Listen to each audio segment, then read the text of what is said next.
तो हमारा जो आज का चैप्टर है ना वो चैप्टर नंबर 6 है। चैप्टर का नाम है सीक्वेंस एंड सीरीज़। सीक्वेंस हम किसी भी तरतीब को कहते हैं। कोई भी वो तरतीब हो सकती है, मैथ में है तो कोई भी वो तरतीब 1 2 3 4 अप टू सोन इन्फिनिटी तक। ये तरतीब लाजमी नहीं हमारे पास 1 से स्टार्ट हो, ये इवन नंबर भी हो सकती है, और भी हो सकती है।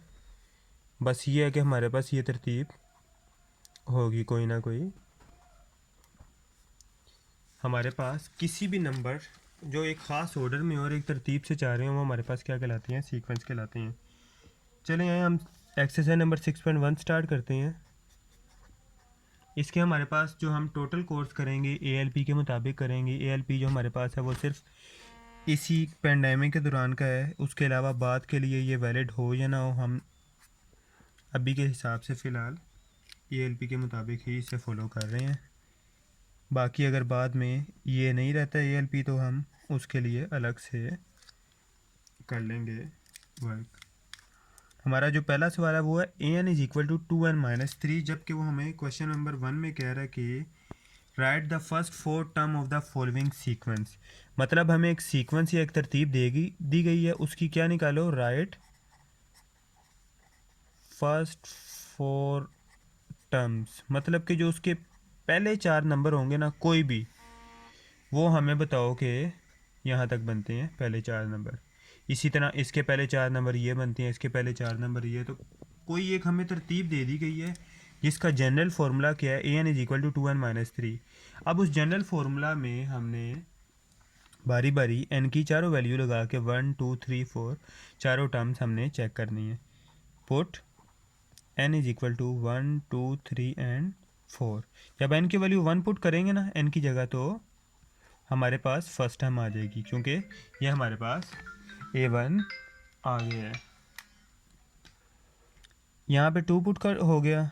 अब यहाँ पे n की वैल्यू हमारे पास थी 1 -3, 2 1 2 -3, तो ये हमारे पास आंसर आ गया -1 फर्स्ट टर्म का। सेकंड टर्म हमारे पास क्या होगी? 2 का 2 एज इट इज़ आ गया, n की जगह यहाँ पे हमने 2 पुट कर दिया। यहाँ पे जब n की जगह 2 पुट करेंगे तो ये हमारे पास बन जाएगा 2 to the 4 -3, तो इस टर्म का आंसर आ गया हमारे पास 1। A3 हमारे पास, फिर n की जगह 3 पुट किया, मतलब टोटल जगह पे जहाँ जहाँ n है वहाँ वहाँ हम उसका नंबर पुट करते जाएंगे। 1 2 3 4 जो भी बनेगा, 2 3 द 6 -3, तो ये हमारे पास 3 आंसर आ गया। एज इट इज़ हमारे पास फाइनल आंसर A4 टर्म, जो कि हमारे पास चौथी टर्म बनती है, वो क्या होगा? 5। तो हमारे पास फाइनली चारों टर्म्स आ गई हैं। यहाँ पे हम लिख देंगे required terms are, required terms हमें कौन कौन सी मिली हैं? -1 1 3 एंड 5। अब ये फर्स्ट वाले का फर्स्ट पार्ट की है। अब हम आ जाएंगे सेकंड क्वेश्चन पे।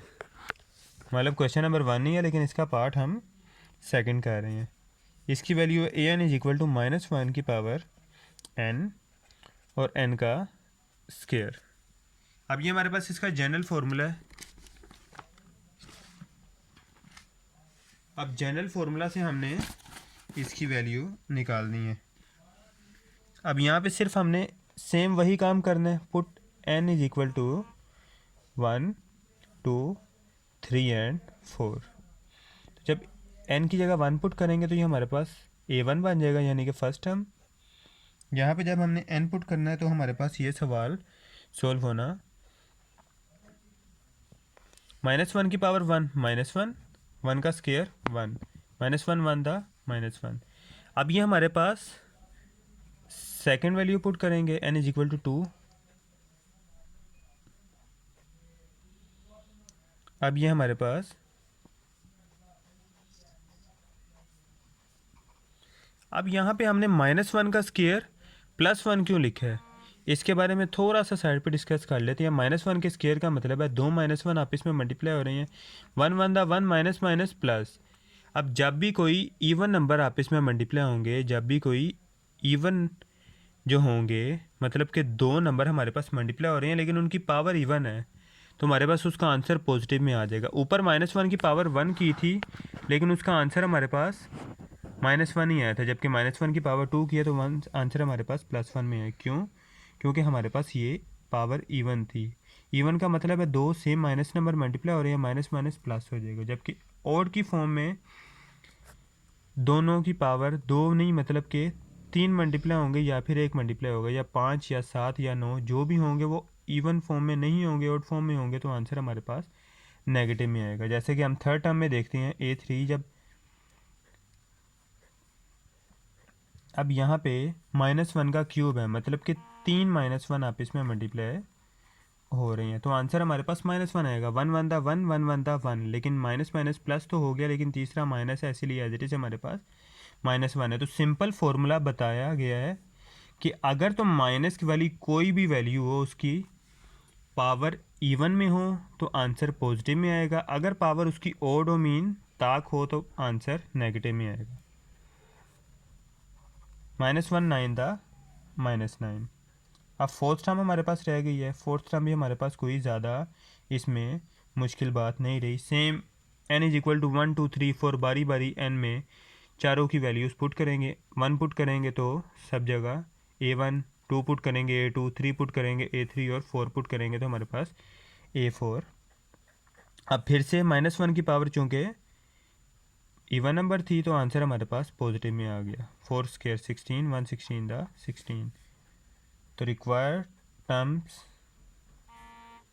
आर -1, 4, -9 और 16। अब हम इसका थर्ड पार्ट देख लेते हैं। इसके थर्ड पार्ट में क्या हमसे कहा गया है। फिर से हमें एक और जनरल फार्मूला दे दिया गया है।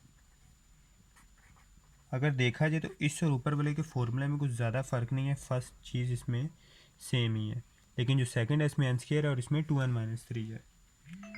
तो इसको सॉल्व हमने उसी तरीके से करना है। सिर्फ क्या है,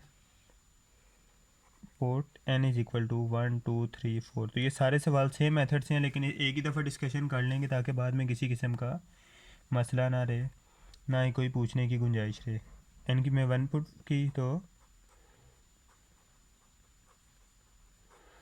अब सिर्फ हमने वैल्यूज़ पुट की हैं, कोई इसमें खातिर ख्वाह काम नहीं किया। -1 की पावर 1 -1, 2 1 2 -3, 2 -3 -1। तो ये हमारे पास A1 टर्म का आंसर आ गया +1। एज इट इज़ हमने A2 निकालना है। सेम में n की वैल्यू 2 पुट किया तो A2 -1 का पावर 2, n की वैल्यू 2 तो -1 का स्क्वायर +1, 2 टू द 4 -3, 1 4 -3 फिर 1। अब ये हमारे पास A1 का भी आंसर 1 है और A2 का भी आंसर 1 है, लेकिन इसका मतलब ये नहीं कि हमारे पास सीक्वेंस गलत आ गया। कई दफ़ा सीक्वेंस में एक नंबर एक या एक से ज़्यादा दफ़ा रिपीट हो सकता है। अब हम देख लेते हैं A3 का क्या आंसर आएगा। n में वैल्यू 3 पुट की, -1 की पावर 3, 2 n की पावर 3 -3, -1 का क्यूब -1 ही आंसर आ गया। 2 3 द 6 -3, -1 6 -3 3 आया, तो हमारे पास आंसर आ गया -3, जो कि थर्ड टर्म का आंसर। अब ये नहीं कि A1 और A2 का आंसर सेम था तो A3 और A4 का भी आंसर सेम हो सकता है कि वो सेम हो और हो सकता है कि ये ना हो। हम देख लेते हैं क्या है। A4 -1 की पावर 4, अब 2n हमारे पास -3 था, 2 n की वैल्यू 4 -3, -1 की पावर 4 तो हमारे पास ये आ गया +1, 8 -3, 1 और 8 -3 हमारे पास आ गया 5। तो फोर्थ टर्म हमारे पास आ गई 5। तो रिक्वायर्ड टर्म्स आर, इसकी हमारे पास रिक्वायर्ड टर्म है दो दफ़ा, तो हमारे पास 1 आ गया, थर्ड टाइम हमारे पास -3 आ गया और फिर हमारे पास 5 आ गया। अब जो लास्ट है ना हमारे पास, हम देख लें कि ये दूसरे दोनों 1 अलग अलग तरीके से आए हैं। A1 का 1 आया जो हमारे पास वो -1 मल्टीप्लाई होकर है, जबकि A2 का आंसर आया +1 के मल्टीप्लिकेशन से। तो दोनों में ये डिफरेंस हमारे पास था। अब जो हमारे पास इसी का नेक्स्ट पार्ट है ALP के मुताबिक, हुआ है क्वेश्चन नंबर 1 का पार्ट 5। तो इसमें भी एक हमारे पास जनरल फार्मूला दे दिया गया n/2n + 1। अब ये भी सेम मेथड है, सिर्फ हम उसी चीज़ को बार बार लेके चली जा रहे हैं कि put n is equal to 1 2 3 4। 1 put किया, अभी तक तो सबको समझ आ ही गया होगा, कोई इसमें ज़्यादा बड़ा काम नहीं है। 2 वन 2 प्लस 3, तो ये सॉरी प्लस 1, तो इसका आंसर आ गया 1/3। 2 पुट किया, तो अब यहाँ पे चूँकि n की वैल्यू पहली दफ़ा 1 थी, अब 2 पुट कर रहे हैं तो यहाँ पे 2 आएगा, नीचे एज इट इज़ 2, तो ये हमारे पास आ गया 4 + 1, ये आ गया हमारे पास 2/5। थर्ड टर्म हमारे पास n की वैल्यू 3, यहाँ पे भी 3 एज इट इज़ पुट किया, तो 3/3 हमारे पास 7 आंसर आ गया। ये 4 का आंसर क्या है, n की वैल्यू 4, नीचे भी 4 पुट की, 4/8 + 1, तो ये हमारे पास 4/9 इसका आंसर आ गया। अब ELP के मुताबिक हमारे पास इसके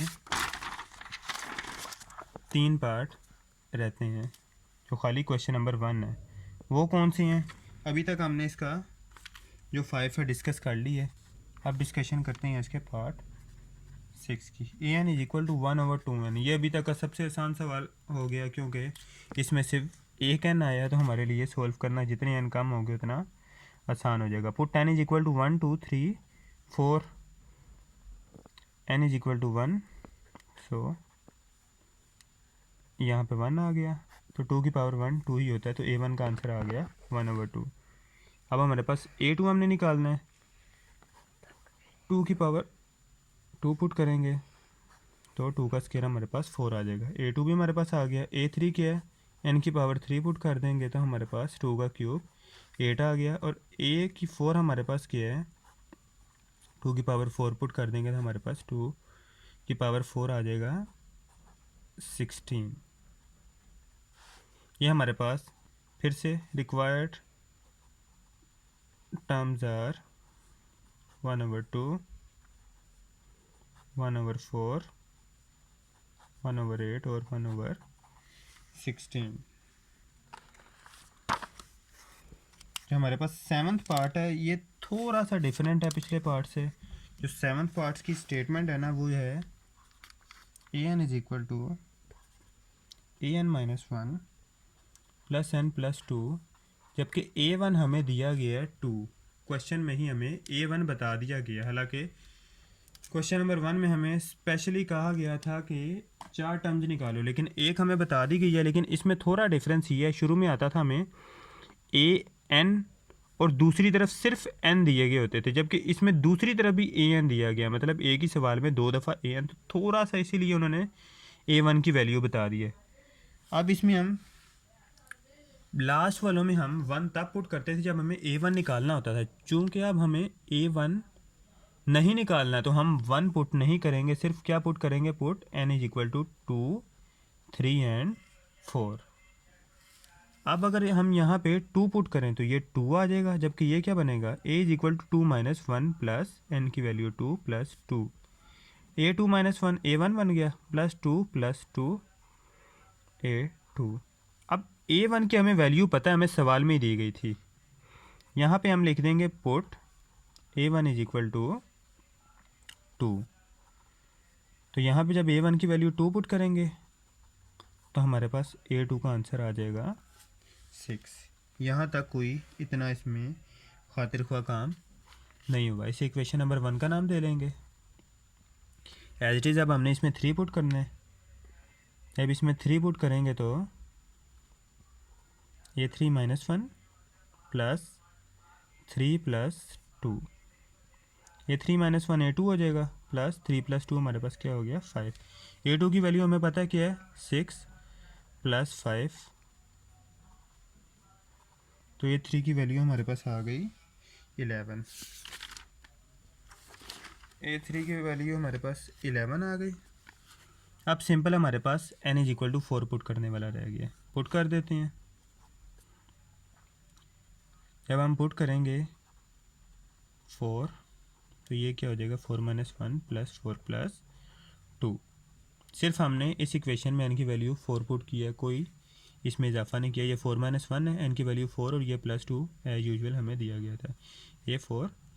तो जब A4 - 1 A3 हो जाएगा, +4 + 2 क्या हो गया 6। A3 की वैल्यू हमें पता है क्या दी गई थी 11 + 6, तो A4 का हमारा आंसर आ गया 17।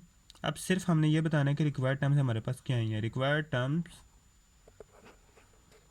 आर, अब हमारे पास एक टर्म ऑलरेडी थी 2, सेकेंड टर्म आ गई हमारे पास 6, थर्ड टर्म आ गई 11 और फोर्थ टर्म आ गई 17।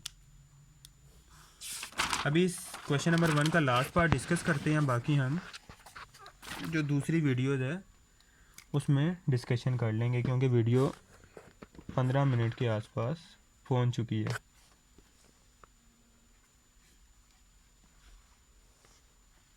अब क्वेश्चन नंबर 8 हमारे पास क्या है, an =